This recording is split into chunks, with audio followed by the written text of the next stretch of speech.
Hi everyone. So today's training is going to be on dating. Today's topic is dating with a purpose. When you hear the words date with a purpose, what is the first thing that comes to mind? Do you believe dating is only for persons seeking relationships? What if you are already married? Do you still need to date your spouse? What about persons who have decided to take a break from the dating scene? Dating is important at every stage of your life, whether you are single or married. You may think that you suck at dating, but the reality is that you don't. Dating is a form of art. In order to attract the type of love that you desire, you must become open to receiving that love. You must have a healthy relationship with yourself first. Now, how do you ensure that you have a healthy relationship with yourself first? How do you do that? By one, fixing your mindset, and two, by raising your vibration. Everything you desire in life begins with having the right mindset. Let me say that again. Everything you desire in life begins with having the right mindset. You must be confident. You must have your own goals. You must have a separate identity outside of having a relationship or desiring a relationship. You need to know your value, your worth, and be okay with being alone. How can you replace negative beliefs with more positive, assertive beliefs? As a relationship coach, I often hear persons say there are no good men available, men are intimidated by me, dating is hard, exhausting, and too much work, and the list goes on and on. But we are forgetting one important thing. Our fears and our limitations keep us stuck and shackled. That is one of the main reasons we are unable to be successful in our dating life. Our reality is formed based on our thoughts and beliefs. Whatever we subconsciously desire is projected in our outer world. Once we change our mindset, become more open to attracting love and to getting out of our own way, then we will have the type of love and relationship that we desire. Everything that I will be teaching in this training, I have experienced, and I too had to learn at each stage of my relationship how to get out of my own way. I'm good at that. I am good at staying in my own way, but over the years, I have learned how to get out of my own way. So let's explore the three stages of dating: after divorce, during marriage, and living the single life. So, the fundamental rules for dating after divorce: we know dating after divorce can be challenging. I mean, the divorce itself was more than likely challenging, but there are actions that we can take to make the process more easier. So, if you're divorced, then these tips will help you re-enter the dating world. Dating can help you move past the divorce. Most people are not aware of that. So, dating can help you move past the divorce, and it's the first step in finding your new love. One key thing to note is to avoid desperate hunting. I can't say this enough. Avoid desperate hunting. If you're tired of being alone, then it may be difficult for you to wait for someone. But on the flip side, you don't want just anyone, right? So, however, you don't want to desperately hunt for love or pursue those who are not interested at all. That is even more hurtful. It's more effective to have a calm approach to dating and view it as a process. Have fun with this process. It may take time to find a new love, but the process is worth it. Believe me, the process is worth it. So forget the excuses. It's easy to come up with excuses to avoid dating. You are tired. You are overworked. You are not ready. You are worried about your ex's feelings. Why? Why are you? You are scared about your children's reactions. You also worry about how others will react to you after spending years being married because persons are used to you being married. So when you re-enter the dating world, it will take some time for everyone to process this new you. So once you put the excuses aside, you'll see that they were stopping you from finding love again in the first place. Make the first move to start dating again.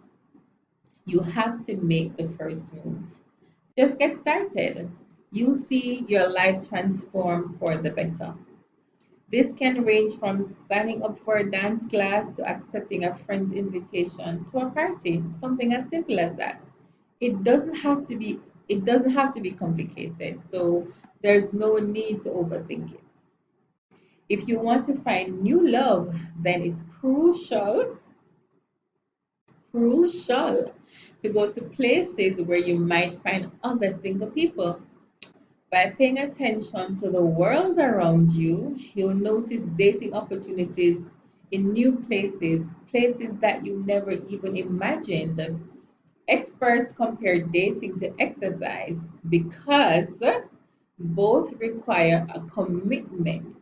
So, dating requires a commitment and it produces great results. Dating after a divorce isn't an easy process, but you can make it work with the right strategies. By staying positive and avoiding the excuses, you can find love again. I remember when I just got divorced, it took me a while to re-enter the dating scene because I too I had just had enough and I was used to being married. So I was so into that mindset that I found it difficult to date at first. But as Albert Einstein said, life is like riding a bicycle. To keep your balance, you must keep moving. And kept moving, I did. So now for my married audience, the most effective and easy way to date your spouse.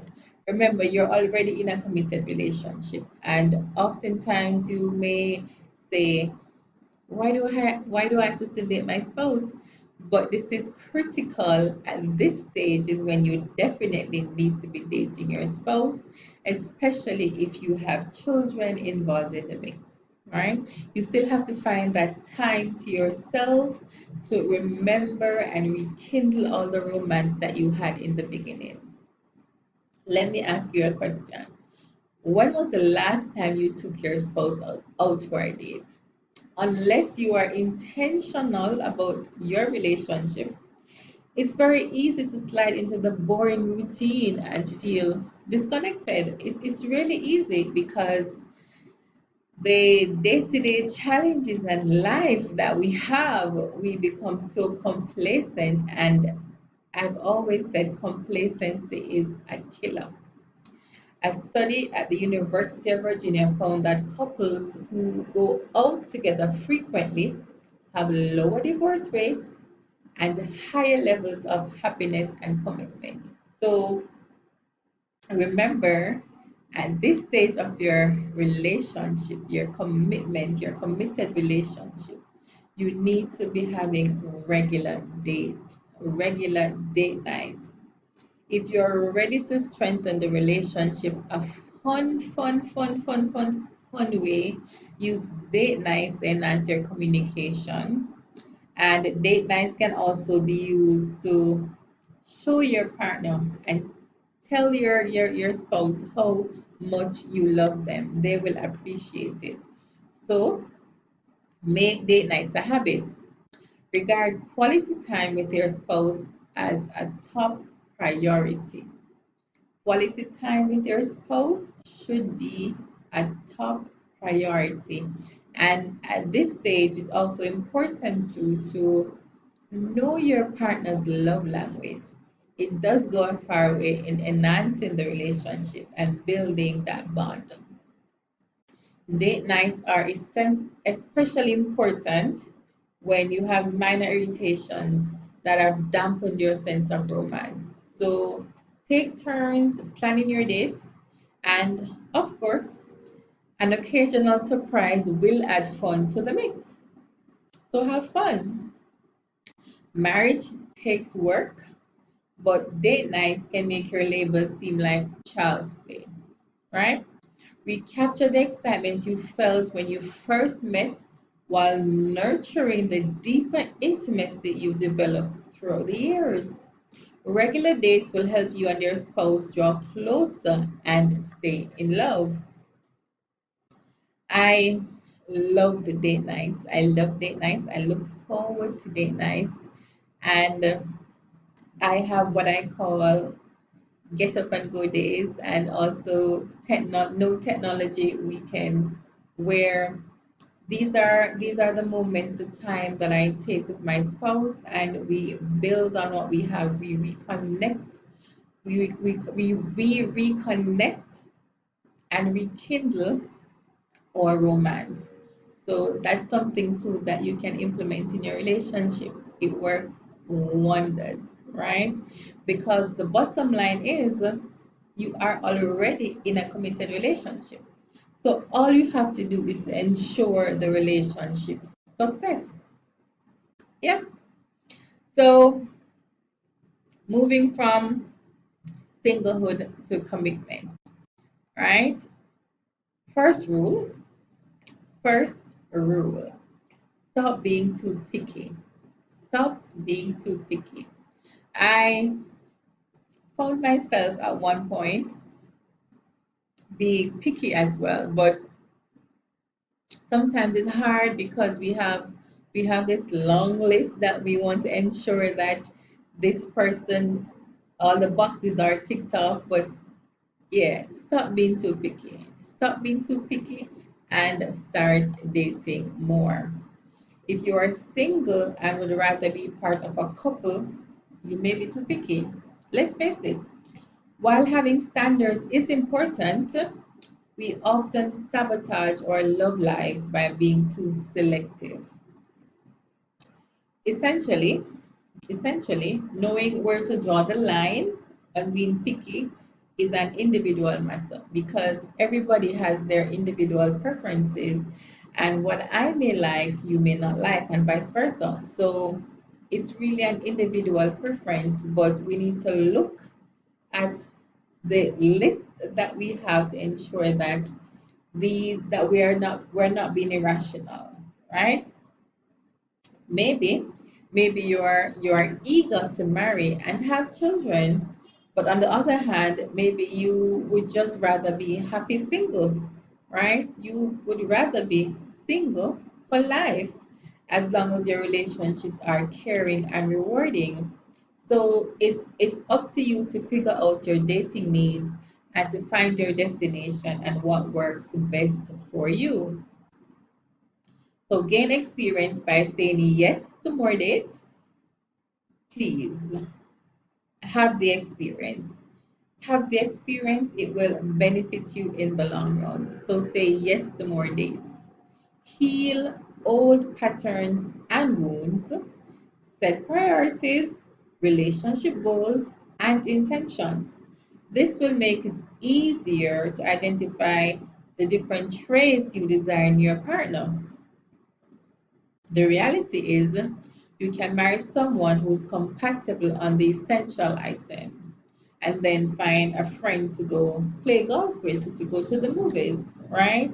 So, having your individual identity outside of your relationship strengthens the relationship.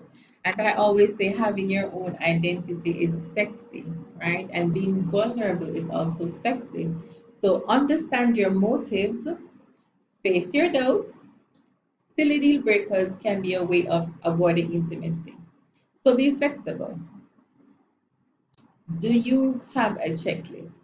Honestly, answer this question. Do you have a checklist? How long is the checklist, right? How specific is your checklist? You'll have more options if you search for someone who, let's say, is athletic instead of insisting that they have to win a gold medal, right? So be realistic in your approach. Listen to your heart instead of your fears. Sometimes our fears override us, and that's what we hear more. And we often forget that we need to become in tune with ourselves and listen to our hearts more. You deserve a loving relationship that lives up to your expectations, and you can strengthen your chances of success by making those expectations clear and reasonable, right? Be picky about your top priorities and let the small stuff go. So you don't have to nitpick at everything. Your top priorities, you can be picky about those. For some of the small things, you can let that go. When um, when I think about dating and singlehood, it is a time for fun, enjoyment, and romance. And the simplicities of life, like for instance, flowers on a Tuesday. I That is my saying, flowers on a Tuesday. But I've also found that flowers on a Monday, right? Flowers on a Monday can also be awesome as well. So we can be selective, not too picky with our top priorities, right? But we need to learn to let the small stuff go. So if any of this training resonated with you, feel free to share your feedback and experiences.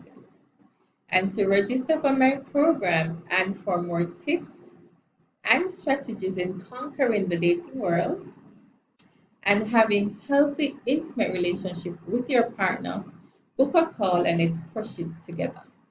Talk to you soon. Bye.